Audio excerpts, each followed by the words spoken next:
Bonjour, je suis Laurent de l'Alliance française de l'AE, je suis professeur de français langue étrangère. Bonjour, je suis Delphine, je suis prof de français à l'Alliance française de La Haye et j'enseigne les enfants et les adultes.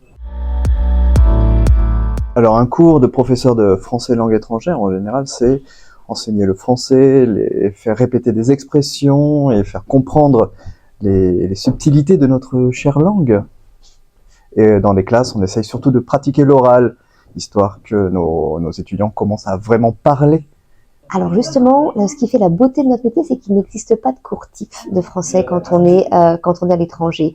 On s'adapte tous les jours à chaque cours en fonction de nos apprenants. Ce que j'adore dans ce métier, c'est vraiment les échanges avec les étudiants. C'est toujours une source intarissable d'anecdotes, de rencontres, et toujours des gens charmants, des gens adorables, et puis transmettre sa culture aussi, sans transmettre une partie de sa langue, de ce qu'on sait, de ce qu'on connaît, mais aussi on apprend beaucoup de nos apprenants. Ce que j'apprécie le plus dans mon métier de professeur de français à l'étranger, c'est justement cette diversité, le fait qu'il n'y ait pas un cours qui ressemble à l'autre. Ça, c'est une des premières choses. La deuxième chose très agréable, je trouve, dans ce métier, c'est les rencontres, les échanges avec les apprenants qui sont tous différents et qui apportent tous une énergie singulière et particulière au cours. Alors moi, je n'ai aucune difficulté, tout est facile. Non, c'est pas vrai. En fait, c'est s'adapter à ce public. Le public, surtout à l'AE, ce qui est super intéressant, c'est que tous nos apprenants viennent de contextes et de cultures différentes et de langues maternelles différentes. Et on fait face à des difficultés qu'on n'aurait pas prévues à la base quand on prépare son cours.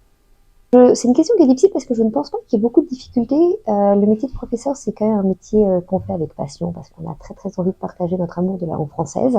Et c'est vrai que du coup, tous les petits challenges deviennent justement des challenges. Donc ça nous oblige à nous réinventer, ça nous oblige à trouver des solutions, que ce soit parce que les niveaux des apprenants sont assez hétérogènes ou par la technologie, le fait de donner des cours 100% en ligne ou des cours en hybride.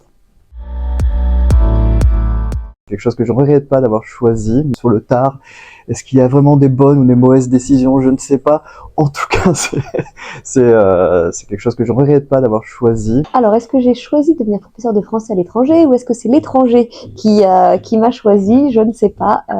En fait, moi, j'ai beaucoup vécu à l'étranger en étant adulte. Et c'est vrai que j'ai pu bénéficier de cours de langue étrangère. Et je crois que c'est ça qui m'a donné envie de faire ce métier de partager. L'avenir est extrêmement flou pour ce métier, pour tous les métiers, hein, avec l'arrivée de l'IA. J'avoue que je ne pourrais pas avoir de certitude sur l'avenir. Je pense que pour 5 ans, ça ira encore. Dans 10 ans, on verra. Mais je pense qu'il faut aussi saisir les opportunités des technologies. Il faut pouvoir les utiliser et s'en servir. C'est toujours utile de s'actualiser et de devenir maître de nos outils plutôt que les esclaves. Donc je pense que je suis assez optimiste, même si évidemment il y aura des bouleversements peut-être. Comment je vois l'évolution de notre métier dans l'avenir? Je pense que même si nous allons nous allons être amenés à nous réinventer avec l'apparition et l'évolution et l'émergence de l'intelligence artificielle, c'est vrai que nous sommes les meilleurs ambassadeurs de la langue française et on doit continuer à donner envie aux apprenants de parler notre langue, d'interagir avec nous, d'avoir une interaction humaine et personnalisée.